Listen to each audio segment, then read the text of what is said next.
sa kanilang mismo ng bibig ng gagaling na kami daw po ay narco-vlogger, pogo-vlogger, sa kanila po nanggaling.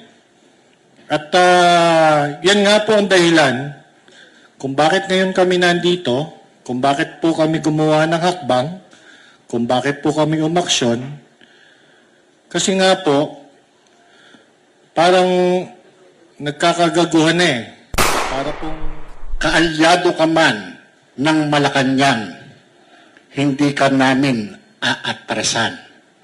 Ito po ang paninindigan ng taong bayan na kasalukuyan namin nire-representa. Itong pagsasampa namin ng kaso, hindi po para sa amin lamang. Kung hindi, ito ay kahulugan, simbolo ng kaapihan na nararamdaman sa araw-araw. Kung papaano tayo binababoy, kung papaano tayo pinagnanakawan. Ayaw nila na tayo ay nagsasalita. Ayaw nila na naghahatid tayo ng impormasyon. At ayaw nila na nadadala natin ang sambayan ng Pilipino sa pagmumulat sa katotohanan na ang Administrasyong Marcos, kasabwat itong pinsan niya na si Martin Romualdez, sila po yung mga magnanakaw. Ang pinaghirapan ng magulang ko, ng pamilya ko, at sasabihan ako na pogo vlogger, narco vlogger, bagong makapili. That is unacceptable. And so, importante itong araw na to kasi ito yung araw ng ordinaryong tao na kagaya namin, kagaya ko, ay tatayo laban dito sa mga bully na to. Hindi po pwedeng gagawin nyo lang yan just because kaya ninyo. Ang ipinamana lang sa akin ng tatay ko ay yung malinis na pangalan niya. Kahit yon ninakaw ni Ace Barbers sa akin.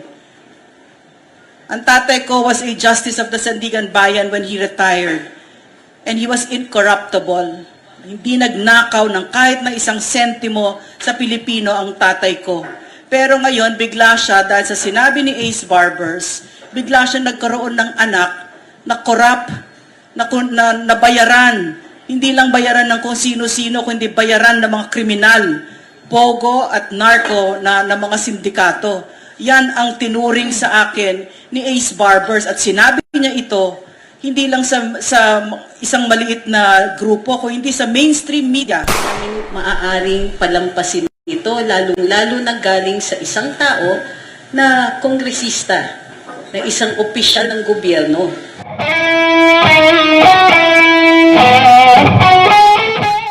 Sinampahan ng patong-patong na kasong libel si Representative Ace Barbers ng ilang social media influencers sa Quezon City Prosecutor's Office ngayong Miyerkules, March 5, 2025. Kabilang sa mga nagsampa ng kaso, sina Dr. Lorraine Badoy, Attorney Trixie Cruz Angeles, Crisette Chu, Kathy Binag, Joey De Vivre, MJ Kiambao Reyes, Mark Anthony Lopez at iba pa. Nag-ugat ang reklamo matapos akusahan ni Barbers ang grupo bilang mga narco-vloggers at may koneksyon umano sa Pogo, mga paratang na mariing nilang itinanggi.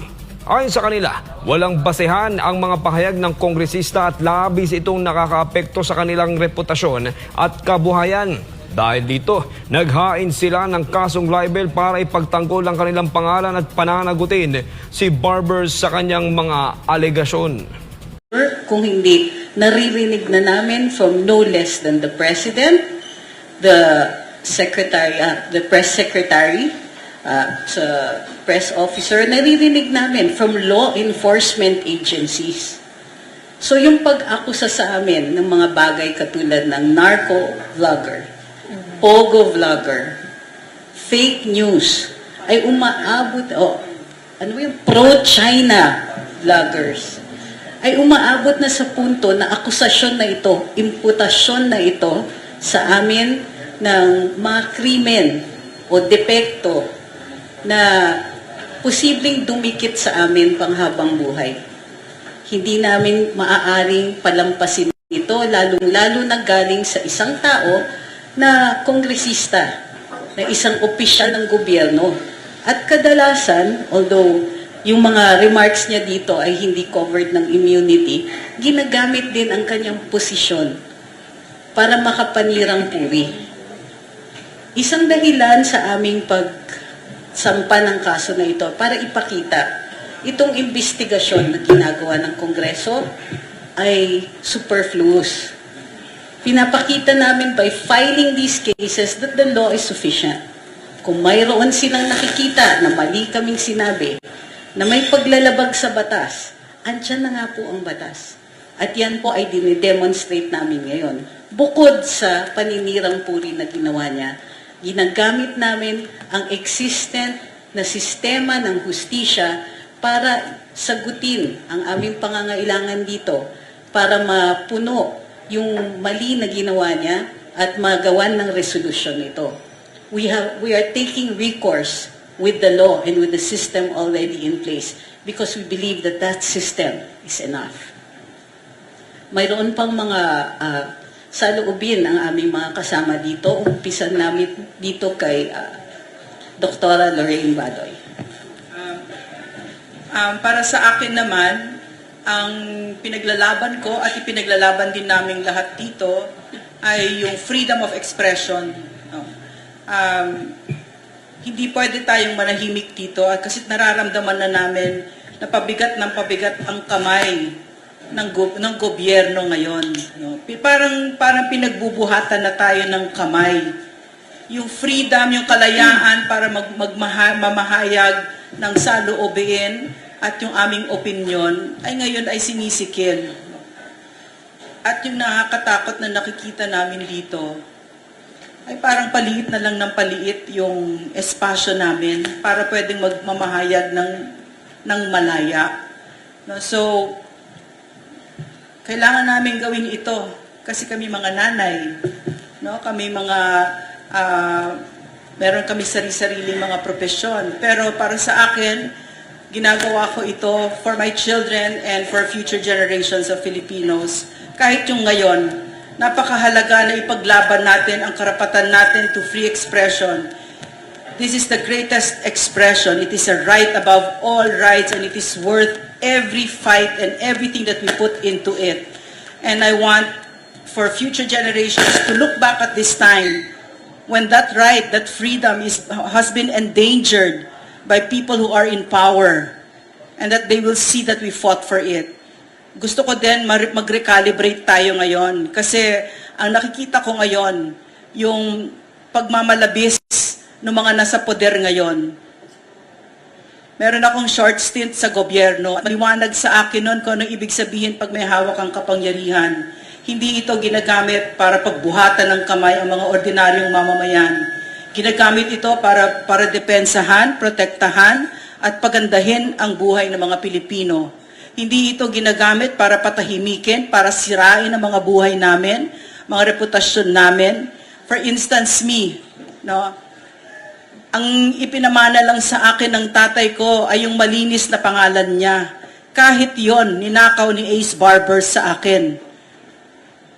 Ang tatay ko was a justice of the Sandigan Bayan when he retired. And he was incorruptible. Hindi nagnakaw ng kahit na isang sentimo sa Pilipino ang tatay ko. Pero ngayon, bigla siya, dahil sa sinabi ni Ace Barbers, bigla siya nagkaroon ng anak na corrupt, na bayaran. Hindi lang bayaran ng kung sino-sino, kundi bayaran ng mga kriminal, pogo at narco na mga sindikato. Yan ang tinuring sa akin ni Ace Barbers at sinabi niya ito hindi lang sa isang maliit na grupo ko, hindi sa mainstream media. Naka-headlines pa ako ng Krappler. Na ako pa hin-headlines ng Krappler noon. Nanay ako, mga anak ko mga scholar. Asawa ko scholar ng PMA.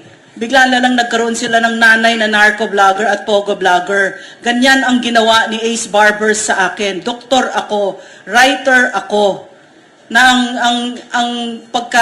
ang essence ng pagiging manunulat ko ay ang katotohanan. Hindi gagalaw ang ballpen ko, Mr. Ace Barbers, kapag hindi katotohanan ang sinasabi ko, katotohanan ko. Pero ang ginawa mo, tinanggal mo lahat yon, everything that is precious to me, the gift of a good name, Ang tatay ko hindi nagnakaw sa Pilipino. At pwede kong sabihin yon at walang kokontra sa akin kasi totoo yan. He was never part of the most corrupt budget in the entire country's history. Never.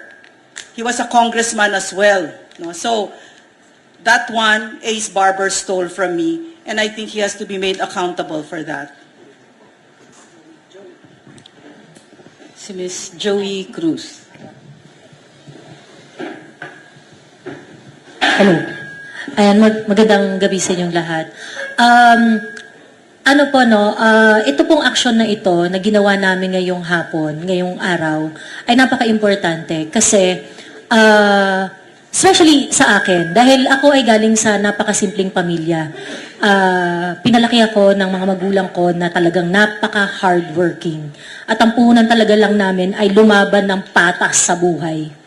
And I just cannot accept that someone na pinahiram ng kapangyarihan ng taong bayan ay sisirain ng lahat ng pinaghirapan ng magulang ko, ng pamilya ko, at sasabihan ako na pogo vlogger, narco vlogger, bagong makapili. That is unacceptable. And so, importante itong araw na to kasi ito yung araw ng ordinaryong tao na kagaya namin, kagaya ko, ay tatayo laban dito sa mga bully na to. Hindi po pwedeng gagawin nyo lang yan just because kaya ninyo. Hindi po pwede na i-flex nyo lang yung inyong kapangyarihan. Ang gagamitin nating reckoning point, ang gagamitin natin na pagsukat kung may maling ginawa ang mga vlogger ay yung nararamdaman ninyo. Mga government officials po kayo. Kayo po ay halal ng bayan. Pinahiram lang kayo ng kapangyarihan. At yung kapangyarihan na yun, hindi nyo dapat ginagamit laban sa mga taong nagluklok sa inyo. And so, ito pong ginawa po namin ngayong araw na ito.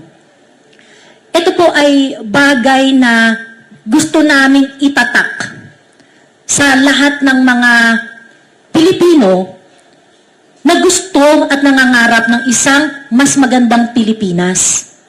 How are we going to achieve it? Sa pagtatama ng mali. At paano natin maitatama yung mali kung hindi natin masasabi iyon? So, para sa akin, hindi ako papayag na ang mga pinaghirapan ng mga taong katulad ko, ng mga kasama ko ngayon, ngayong gabi na to, ay papaliwalain lang at talagang yuyurakan lang, tatapak-tapakan lang nitong mga kongresistang ito, lalong-lalo na ni Congressman Ace Barbers. At walang habas na sasabihin sa lahat ng puntahan niyang media interviews na nilalabanan nila kuno ang mga narco vloggers at saka mga pogo vloggers at eventually nga ang mga katauhan pala na yun, ang mga tinuturo pala nila na yun ay kami. Masakit po na matawag na ganon, lalo na sa isang tao na never akong na-involve sa drugs. Ako po ay galit sa sugal. At pagkatapos, sasabihan ka ng ganon-ganon lang. Itong mga tao na sa kapangyarihan, kailangan mag-isip sila. Every time na meron silang sinasabi o every time na meron silang tinuturo na mga taong kinakayan-kayanan lang nila, this should be this should be an example to everyone na kailangan po natin na manindigan. Kasi kapag hahayaan natin na tapak-tapakan lang tayo nitong mga to, anong mangyayari sa atin? Anong mangyayari sa susunod na henerasyon? Anong mangyayari dun sa mga susunod na mga thinking youth natin? Hindi na lang nila sasabihin kung ano yung naiisip nila kasi baka mamaya ipatawag lang sila sa Kongreso. That is something that I cannot accept. So,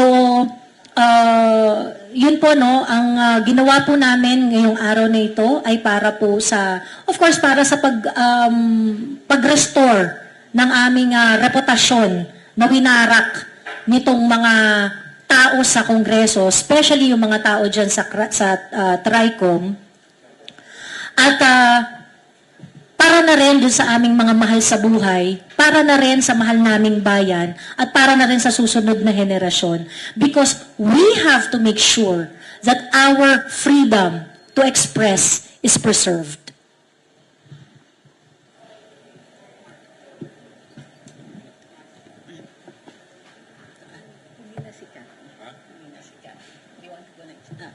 Sir JM.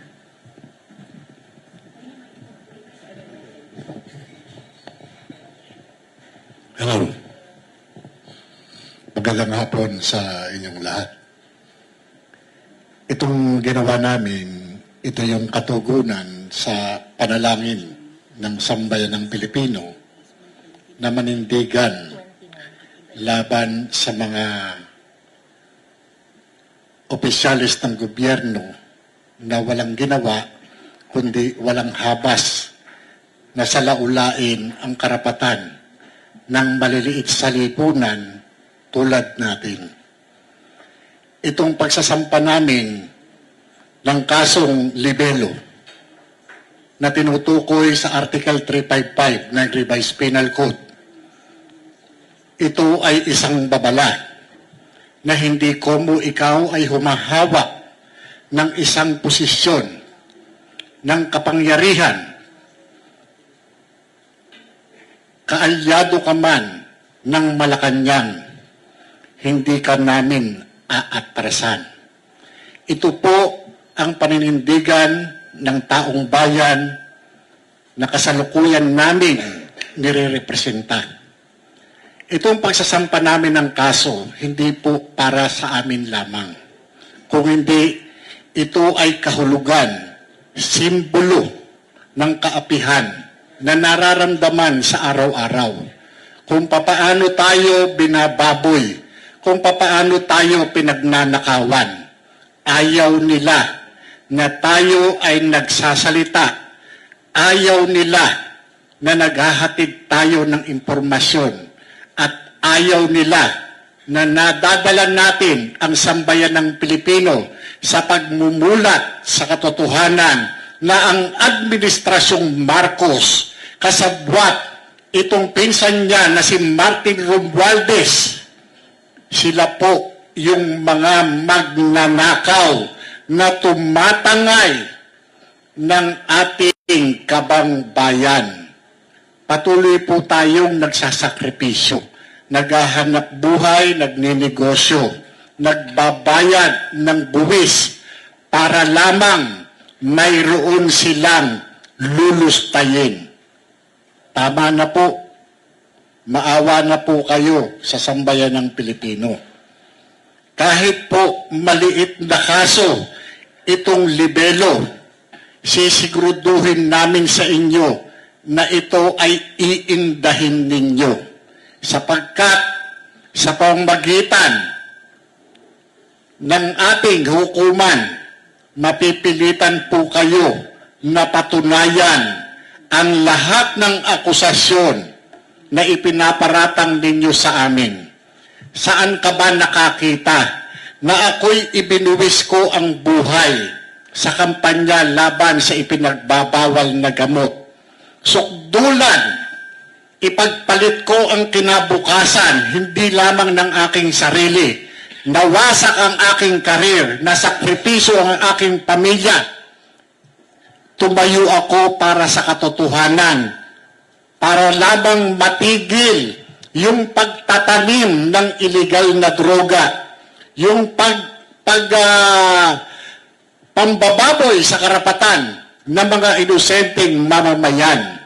Katwiran ko nga noon, tandang-tanda ko sa conference, kung gusto nating maitama yung mga nakagisnan nating mali dito sa PIDEA, mag-umpisa sa ating mga opisyal, sapagkat yung mga tao natin, sumusunod lamang yan sa atin. Walang kinakailangan na magpalaya tayo ng 10 kriminal. Huwag lamang tayong magpapakulong ng isang taong walang kasalanan. Kaya ito hinahamon ko si Congressman Barbers sa pamamagitan ng kasong isinampa namin laban sa kanya ito ang tamang pora para makita natin kung paano irespeto ang karapatan ng bawat isa. Mapaakusado ka man o mapakomplainan ka man. Ilabas mo yung mga katibayan mo na kami ay tumatanggap sa mga drug lord, ganun din sa mga pogo. Ilabas mo lahat yan. Yung sinasabi mo na kami ay swelduhan, nakikinabang sa negosyo ng mga sindikato na yan, ilabas mo ang ebidensya mo, hindi yung puro ka nga.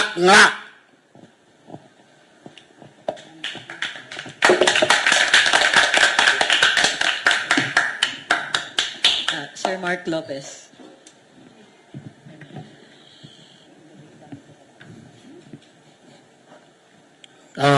Kanina po, may pinost ako na na-inspire ako kasi ni Dr. Lorraine, na yung meron siyang quote na binanggit nung isang araw. This quote was made by Edward Snowden. And it said that when exposing a crime is now treated as a crime, we are ruled by criminals. Alam niyo po, ang nakaharap niyo dito, mga ordinaryong mamamayan, mga professional po, may kanya-kanyang endeavor sa kanilang mga buhay. But ang common denominator po namin is that we are citizens of the Republic, merely expressing our voice, our sentiment, our opinions on issues of national interest. And nakakapagtaka po na bakit kami pinag-iinitan ngayon ng mga nasa gobyerno dahil po sa aming pag-express ng aming sentimiento.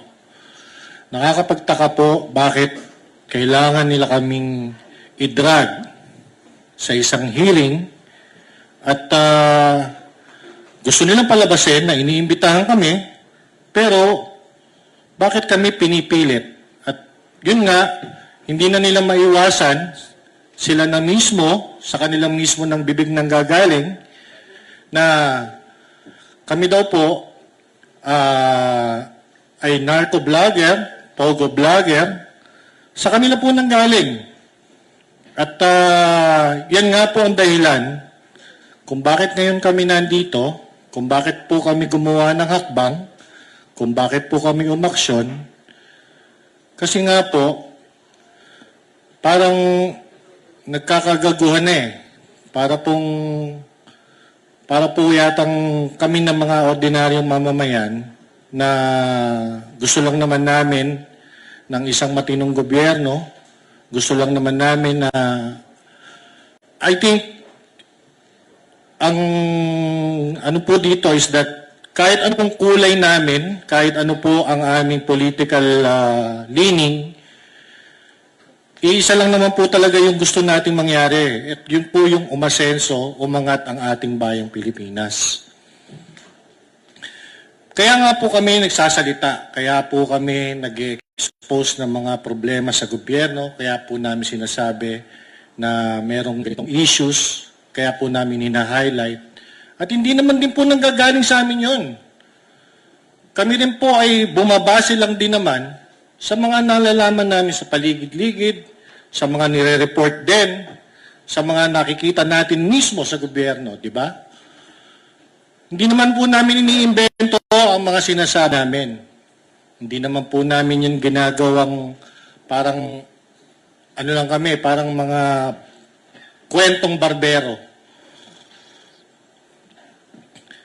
Kaya po ito ngayon, itong ginawa namin ngayong hakbang laban kay Congressman Ace Barbers, kasi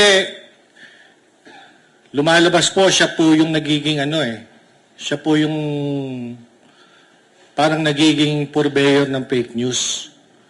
Lumalabas po, siya po ang nagkakalat ng ng balita o ng issue na wala naman po siyang pinangahawakan. At kami po yung naapektuhan. Kami po yung tinarget. Ako po mismo, personal, in public, in-identify niya. At sinabihan niya pa ako ng isang homophobic slur. Wala naman ng problema yun eh. Kaya na sinabi din niya na wala rin problema kung tawagin silang estupido. Lalo na ho siya. Pero, yung sabihin niya po na kami, itong mga nakaharap dito, pinabayaran, pinapatakbo, at may sinusunod na programa ng isang sindikato o ng isang grupo na para po kami ay gawing ahente ng pagbagsak o pagsira sa gobyerno. At parang foreign agents pa kami, sinasabi na kami po ay espiya ng isang foreign entity. Ang lupit naman po siguro nun at hindi naman po talaga tama yon, lalo na po sa isang katulad ni Congressman Barbers na isang public servant. Abuse of authority na po yon, yung ginagawa niya. Abuso na po yon at ang kinakalaban niya na po ay yung ordinaryong mamamayan na actually yung kapangyarihan niyang ginagamit ngayon sa amin lang din naman galing. Sa atin lang naman din po galing yan. Kaya ito pong hakbang na ginawa namin ngayong araw na ito, tama po yung sinabi ni Attorney Trixie, ito po yung tamang paraan, ito rin po yung para ipakita namin sa katulad ng stupidong mga congressman na yan, na ito po ang mga avenue na pwede niyong gawin kung kayo ay naagrabyado. Meron na po tayong mga batas, meron na po tayong mga laws na pwede na pong nating gamitin, pwede po nating pwede po nating i-invoke yung mga yan kung tayo po feeling natin na agrabyado tayo, lalo na po sa mga paninirang puri. So, binabalik lang namin sa katulad ni Congressman Barbers yung ginagawa nila at ginagawa namin at pinapakita namin sa pamaraan na ito, sa pagsampa ng kaso sa kanya, laban sa kanya, na ito ang paraan. Ito ang tamang daan. Ito ang dapat niyong gawin. Kasi inakasahan niyo kami. Sinasabihan niyo na kami ay narco, na kami ay pogo vloggers. Kaya dapat, kung meron kayong ebidensya, dapat nagsampa kayo ng kaso. Di ba? Ang nakakapagtaka kasi, bakit kailangan gamitin niyo yung hearing sa House of Representatives, dyan sa TRICOM, para ungkatin niyo yung issue na yan. Kung kayo mismo confident, ikaw Barbers, kung ikaw mismo confident na meron kang pinangahawakan, bakit hindi ka magsampa ng kaso? Kung ikaw at tinamaan sa paninirang puri na ginawa namin, kung meron sa mga congressman na naapektuhan sa mga sinasabi namin, ba't hindi kayo magsampa ng kaso? Bakit nyo kailangan daanin dyan sa ganyang hearing?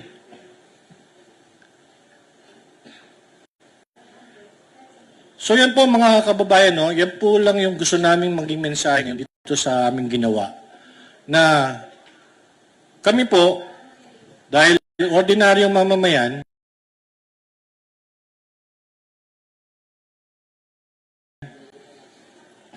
meron po din kami dapat karapatan na ipagtanggol ang aming sarili. At ito nga po ang aming gagawin dahil ito ang naaayon. At ito ang sinasabi ng batas. Maraming salamat po.